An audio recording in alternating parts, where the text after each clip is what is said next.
안녕하세요. 폴라리스 아카데미 원장 황찬욱입니다. 2020년 9월 평가원 모의고사 문제 5번을 보도록 하겠습니다. 네, 화학 반응식의 계수를 맞추고 그 다음에 양적 관계를 알아보는 그러한 문제입니다. 화학 반응식의 계수를 맞추는 문제는 화학에서 상당히 중요한 그러한 부분이기도 하고요. 시험에서도 거의 빠뜨리지 않고 나오는 그러한 문제입니다. 우리 화학 반응식에 대해서 잠깐 살펴보고 문제를 풀어보도록 하겠습니다. 자, 화학 반응이라고 하는 것은 어떤 물질이 다른 종류의 물질로 변하는 것을 화학 반응이라고 얘기를 합니다. 변하기 전의 물질을 우리는 반응물이라고 얘기를 하고요. 그리고 변하고 난 이후의 물질을 생성물이라고 얘기를 하죠. 그래서 화학 반응식을 쓸 때에는 어떻게 쓰냐면 반응물을 먼저 써주고요. 그리고 화살표를 하고 생성물을 써주게 됩니다. 물론 여기에 반응물이나 생성물은 전부 다 화학식으로 표현을 해야 되겠죠. 화학 반응을 통해서 반응물이 생성물로 변할 때는요. 그 물질을 이루고 있는 원자가 다른 원자로 변하는 것은 절대 아닙니다. 다만 바뀌는 건 뭐냐면 이 원자들의 결합 관계가 변하는 것뿐이에요. 그러니까 가장 간단한 예로 우리 수소하고 산소가 결합을 해서 물이 생기는 화학 반응을 한번 생각을 해보죠. 자, 두 개의 수소 분자하고 한 개의 산소 분자가 반응을 하면 두 개의 H2O 물 분자가 생깁니다. 자, 이 반응에서 반응물 쪽에 있었던 원자들을 생각해 보면 H라고 하는 원자가 모두 4개가 있었고 그 다음에 산소 O라고 하는 원자가 2개가 있었습니다. 얘네들은 어떻게 결합이 되어 있었냐면 H 2개가 각각 결합이 되어 있었고요. 그리고 O는 2개가 이렇게 결합이 되어 있었죠. 이게 화학 반응이 진행이 되면서 지금 얘네들 사이의 결합이 다 끊어지고 완전히 새로운 결합이 형성이 됩니다. 예, 이렇게 새로운 결합이 형성이 되는 거죠. 자, 결국 화학 반응이라고 하는 것은 원자들이 재배열을 하면서 새로운 결합을 만들어내면서 새로운 물질로 변하는 그러한 과정입니다. 그러다 보니 반응물에 있었던 원자가 생성물로 가면서 원자가 바뀐다거나 기존에 있었던 원자가 없어진다거나 아니면 반응물에는 존재하지 않던 원자가 생성물에 갑자기 뿅 하고 나타난다거나 이러한 일은 절대 벌어지지 않는다 이런 얘기죠. 그렇기 때문에 화학 반응에서는 질량 보존 법칙이라고 하는 것이 성립을 한다라고 얘기를 합니다. 질량 보존 법칙이라는 건 뭐예요? 반응물의 총 질량과 걔네들에 의해서 생성된 생성물의 총 질량은 동일하다라는 거죠. 또 다른 말로 표현을 하자면은 반응물에 있었던 원소들의 종류와 개수는 생성물로 가면서 절대 변하지 않는다라는 겁니다. 화학 반응식의 계수를 맞추는 작업은 바로 이 질량 보존 법칙을 기반으로 해서 시작이 됩니다. 그러니까 반응물에 여기에서처럼 H 원자가 4개 있었고 그리고 O 원자가 2개가 있었다면 생성물에도 당연히 H 원자 4개와 O 원자 2개가 있어야만 한다라는 것이 기본 원칙이다라는 얘기입니다. 자, 여기에 써 있는 내용을 잠시 훑어보겠습니다. 자, 화학 반응식의 빈칸 채우기 그리고 계수 맞추기라고 하는 것은 화학 반응이 일어나는 동안 원자들 사이의 결합이 끊어지고 새로운 결합이 만들어지면서 물질이 변하게 되죠. 하지만 원자는 화학 반응 전후에는 변하지 않는다 이런 얘기입니다. 그래서 반응물 속에 들어있던 원자의 종류와 개수는 생성물에도 동일하게 들어있어야 하더라. 그래서 원자가 새로 생기거나 사라지거나 또는 다른 원자로 변하지 않는다라는 게 기본 원칙이다라는 얘기입니다. 자, 그러면은 우리 이 문제를 직접 풀어보면서 개수 맞추기라고 하는 것이 어떤 식으로 이루어지는지를 한번 보도록 하겠습니다.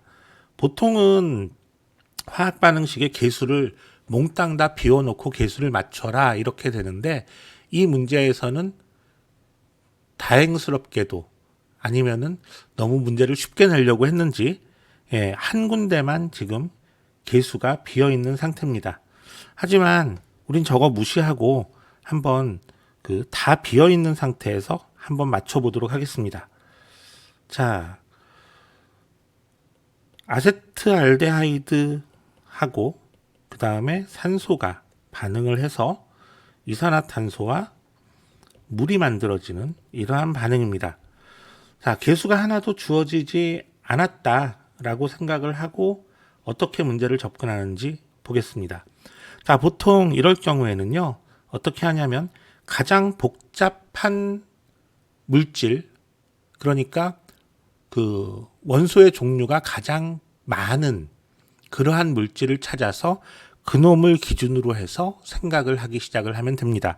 여기서는 아세트알데하이드가 기준이 되면 되겠죠.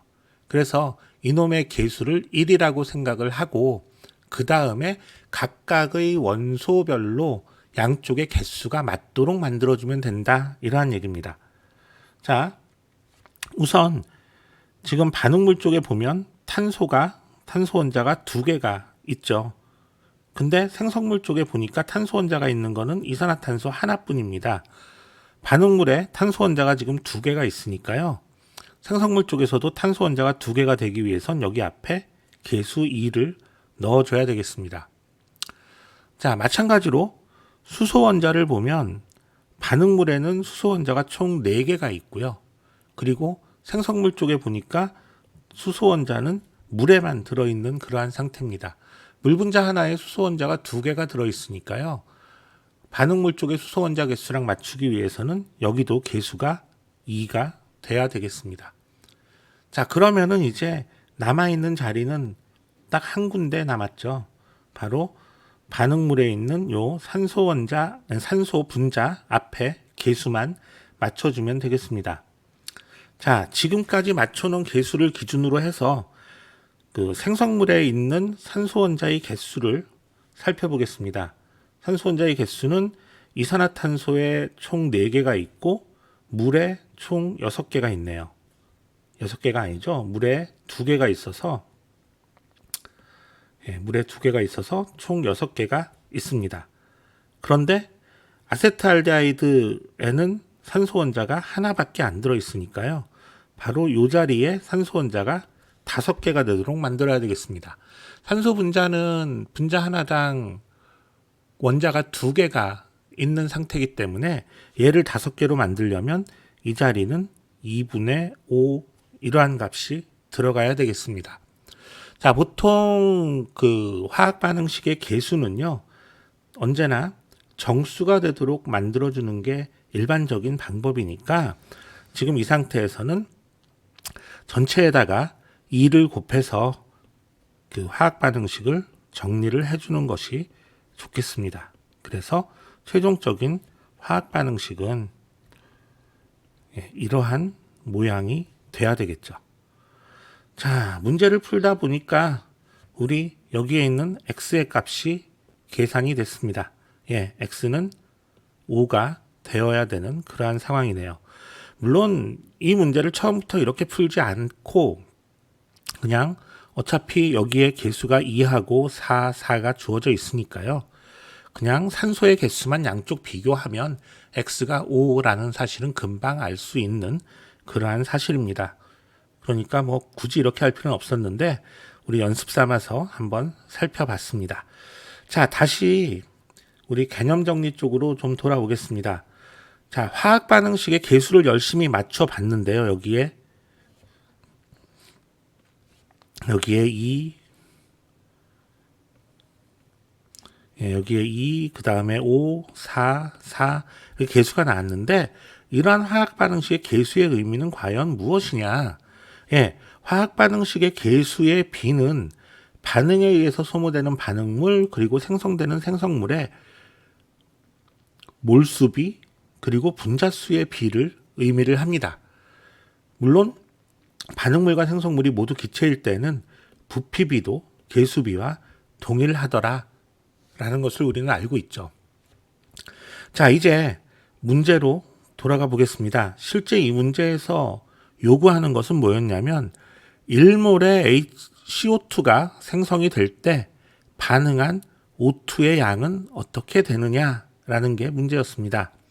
자, 계수를 보면 O2가 5몰이 반응을 하면 CO2는 4몰이 생성이 된다라는 것을 계수비를 통해서 알 수가 있으니까요. 자, 문제는 얘가 1몰이면 얘는 얼마나 반응을 한 것이냐. 예, 그러니까 답은 5분의 4몰이다. 예, 이렇게 답이 나오겠습니다. 그래서 5분의 4몰 거꾸로 했군요. 네. 예, CO2가 4몰이 생성이 되기 위해서 O2가 반응을 해야 되는 몰수는 5분의 4가 아니고 4분의 5몰입니다. 예, 거꾸로 할 뻔했습니다. 그래서 답은 1번이 답이 될 것이다 라는 거죠. 예, 화학 반응식의 계수 맞추는 거를 좀 자세하게 우리 살펴봤는데요. 산화환원 반응에서 이온이 반응식에 나와 있을 때 계수를 맞추는 방법에 대한 것이 이 2015 교육과정으로 넘어오면서 새로 들어와서 사실은 그쪽의 문제도 역시 계수 맞추기 문제로 출제가 될 가능성이 대단히 높습니다. 어쩌면은 이러한 일반적인 화학 반응식의 계수 맞추기보다는 산화환원 반응식의 계수 맞추기 쪽으로 무게중심이 쏠릴 가능성이 더 크기는 하지만요. 그쪽 거를 하기 위해서는 일단 기본적인 화학 반응식의 계수도 당연히 맞출 줄 알아야 되니까요. 오늘 이 강의에서 들으신 내용을 확실하게 기억을 해 두도록 하시기 바라겠습니다. 예, 그리고 잠깐 시간이 남는 거는 아니지만 이왕 여기에 아세트알데하이드라는 놈이 나왔으니까요. 아세트알데하이드의 구조가 어떻게 생겼는지만 잠깐 보고 가겠습니다. 아세트알데하이드라고 하는 놈이 여기에서는 화학식이 C2 그 다음에 H4O 이렇게 나와 있는데요. 얘는 실제 작용기를 별도로 구분해서 표시를 해주는 그러한 방식으로 표현을 한다면 얘는 CH3, CHO 이런 식으로 표현이 되는 거고요. 예, 이렇게 작용기를 별도로 표현해주는 그러한 방식을 시성식이라고 보통 우리는 얘기를 합니다. 예, 여기에 이 뒤에 있는 CHO라고 하는 놈이 알데하이드의 작용기입니다. 자, 얘의 구조식은 어떻게 될 거냐면 CH3 부분, 즉 메틸기 부분은 이렇게 되어 있을 거고요. 그리고 C, 그 다음에 여기에 O가 이중결합, 그리고 H, 예, 이러한 구조로 되어 있는 놈이 아세트알데하이드라고 하는 놈입니다. 예, 오늘 영상은 여기까지 하고요. 다음에 또 다른 문제로 찾아뵙겠습니다. 감사합니다.